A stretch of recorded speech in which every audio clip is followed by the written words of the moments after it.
Assalamualaikum warahmatullahi wabarakatuh. Nama saya Lia Febriani dari kelas 11 PS4. Saya akan berceramah yang berjudul Islam dan Etika Bermedia Sosial. Assalamualaikum warahmatullahi wabarakatuh. Alhamdulillahirabbil alamin wassalatu wassalamu ala asrofil anbiya wal mursalin sayyidina wa maulana Muhammadin wa ala alihi wa sahbihi ajmain amma ba'du. Sudah sejak lama para ulama Nusantara gelisah akan kondisi umatnya yang kian menjauh dari nilai-nilai agama Islam. Kegundahan dan keprihatinan itu salah satunya tercermin dari ahli tafsir Indonesia, Quraisy Shihab.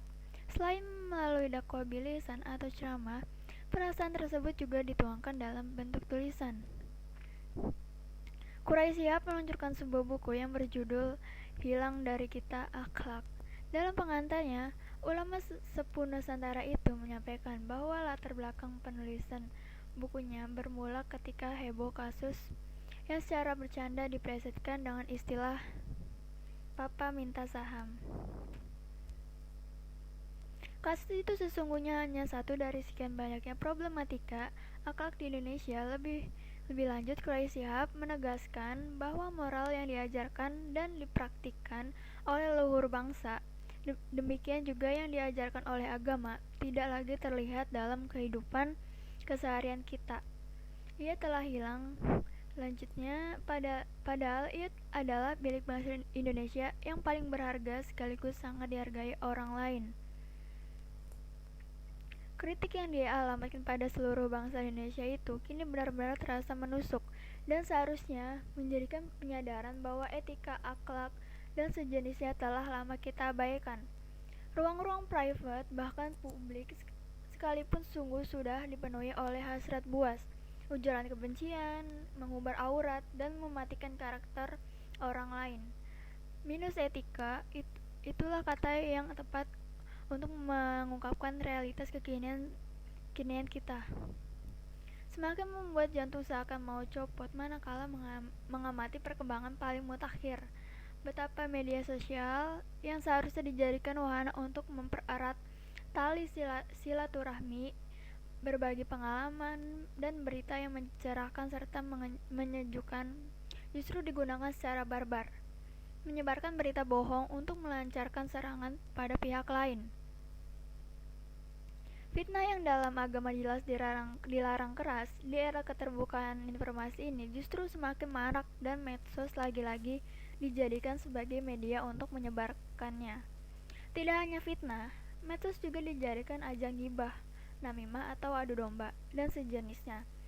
Sekali lagi, ini persoalan nasional yang berpotensi menimbulkan konflik politik, keagamaan, hingga perpecahan nasional.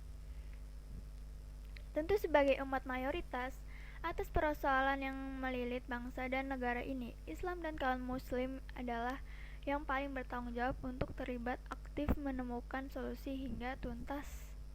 Terlebih, Islam adalah agama yang paling sempurna, yang menyentuh seluruh aspek kehidupan, termasuk cara atau adab bermedia.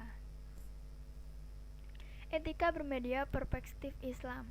Bully melalui medsos, tuduhan anti ini dan itu, serta komentar nyinyir adalah fenomena yang menghiasi medsos kita, dan semua itu tidak pantas. Lantas, bagaimana Islam menyikapi fenomena bahwa ketika bermedia sudah menjauh dari nilai-nilai dan ajaran Islam?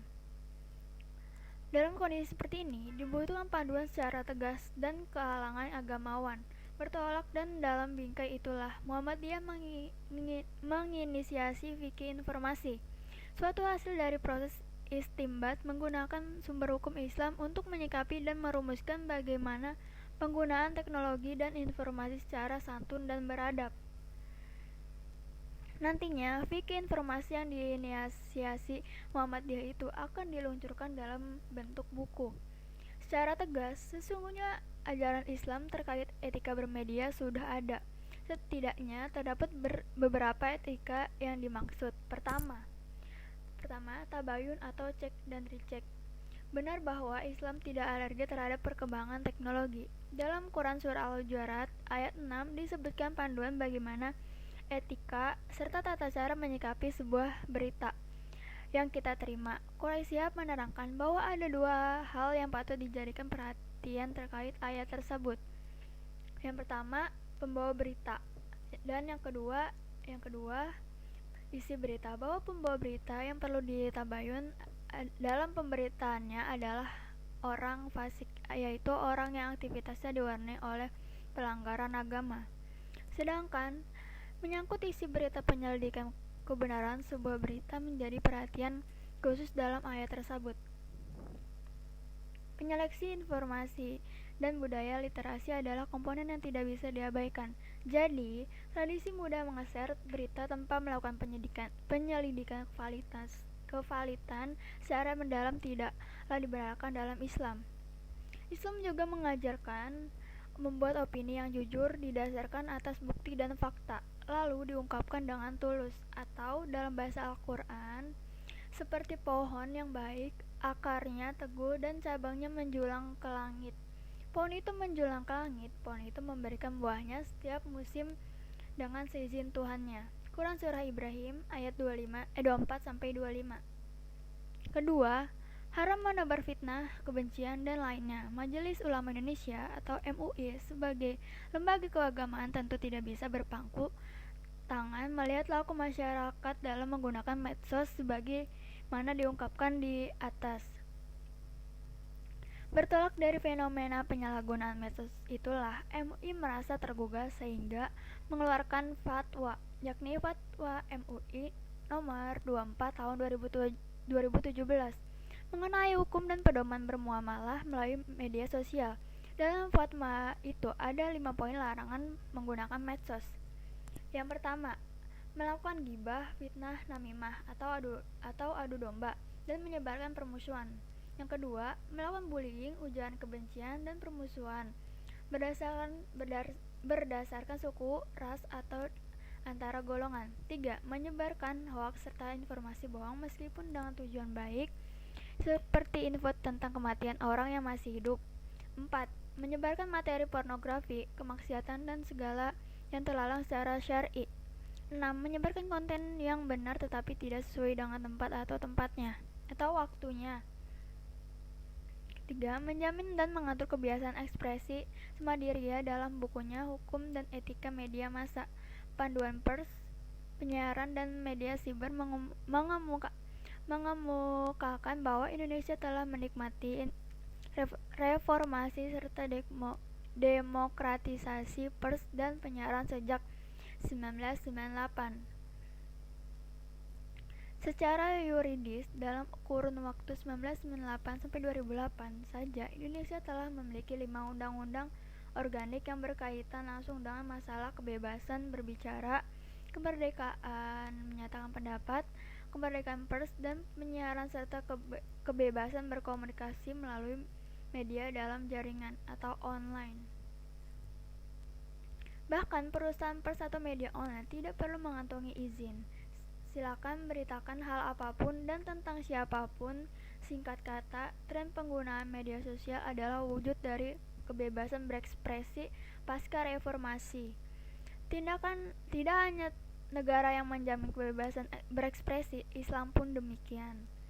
Quran Surah Al-Imran ayat 104 meminta agar setiap umat manusia membela apa yang baik dan benar. Namun, seperti disinggung Ziauddin Sardar dalam bukunya Ngaji Quran di Zaman Edan tahun 2011, kebebasan berpendapat seringkali disalahgunakan untuk membuat fitnah, opini palsu, dan menebar kebencian yang sering diutarakan melalui media sosial. Dalam Islam, laku culas semacam itu dilarang. Oleh sebab itu, Islam mengatur kebebasan berekspresi. Pengandalian moral adalah salah satu aturannya, bahwa kaum beriman diminta untuk tidak memaki sembahan yang mereka sembah selain Allah, karena mereka nanti akan memaki Allah dengan melampaui batas. Quran Surah An-Nur ayat 4. Dan juga diminta untuk tidak mengolok-olok yang lain, meskipun orang itu berbeda pendapat. Quran Surat Al-Hujarat ayat 11. Jadi kebebasan berekspresi yang digunakan untuk mengumbar kebencian dan permusuhan dilarang dalam Islam. Dalam pembatasan alias pengendalian hukum dan moral terhadap kebebasan tersebut. Dengan demikian jelas sudah bahwa etika bermedia dalam Islam merumuskan pentingnya tabayun sebelum membenarkan dan menyebarkan informasi. Menyebarkan kebencian dan membuat berita palsu juga dilarang keras oleh Islam. Demikian ceramah agama yang dapat saya sampaikan pada kesempatan ini. Semoga dapat bermanfaat bagi kita semua dan dapat kita aplikasikan dalam kehidupan sehari-hari. Lebih dan kurangnya mohon dimaafkan. Yang benar datangnya dari Allah Subhanahu wa Ta'ala yang Maha Benar, dan yang salah, khilaf atau keliru itu datangnya dari saya pribadi sebagai manusia biasa yang tidak pernah luput dari salah, khilaf dan dosa. Akhirul kalam, subhanaka Allahumma wa bihamdika asyhadu an la ilaha illa anta astaghfiruka wa atubu ilaik. Allahul muwaffiq ila aqwamit thoriq. Wassalamualaikum warahmatullahi wabarakatuh.